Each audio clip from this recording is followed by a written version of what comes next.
This video alone will save you tens of thousands of dollars. We're going to talk a little bit about bakery layout, maximizing the holidays. Refrigeration is also extraordinarily expensive. What's going to happen when you're done with your mix? Task switching is an efficiency killer, and organization is critical in all of this. We borrowed around $800,000. If we don't honor those commitments to these banking relationships, we have everything on the line. Our house, our bakery equipment. It's one thing to use other people's money to grow. It's another thing to use other people's money to survive. Why would you take the risk to build, say, $1 million bakery if you don't have $1 million of sales to support it? There is a much higher chance of failure because you have to pay the bills for that space. How do you transfer those sales logically into your production system so that your teams can be organized, that you can buy the right amount of ingredients perhaps a week before that order is placed? The more you leave up to chance,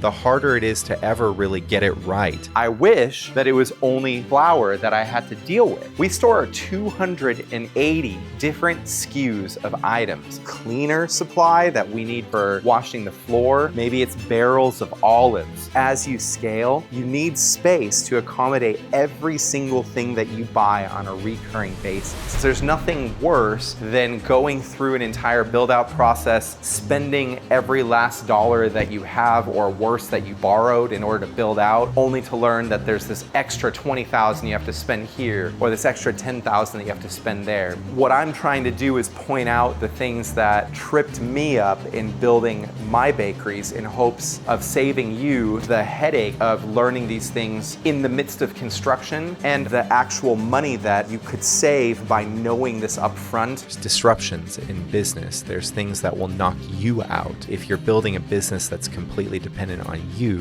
what are you going to do in those moments? Is it just simply shut down? That isn't a viable answer. You should know what your goal is. For us, we're trying to build something that's still going to be around decades from now. Proof has always been about community, grit, and an unwavering belief in doing meaningful work. We continue to receive messages from people around the world who had been following our YouTube channel and starting their own bakery businesses. To date, we've heard of around 500 startup operations getting off the ground, inspired by our story.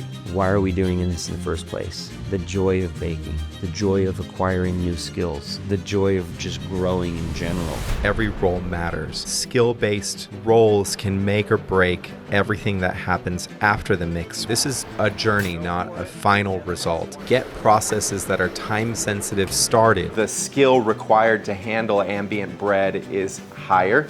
Ornamental scoring is going to be next to impossible. Your role in running your business is to keep things in balance. Never putting yourself in a position where one account has so much of your operational bandwidth attached to it. The problem is, proofers cost a lot of money for a very little amount of space, $35,000. Valentine's Day this year was on a Friday, turned out to be our 6th best ever day. In 1 week, we do more than we did in the entire year 2017. Try to combine your data sources and build good reporting for yourself. Have the right people in the right seats. If you don't, make sure you're not just offering blind grace and expecting different results. We'll train our physical skills. We'll train other things. Mental skills are no different. We just have to practice it.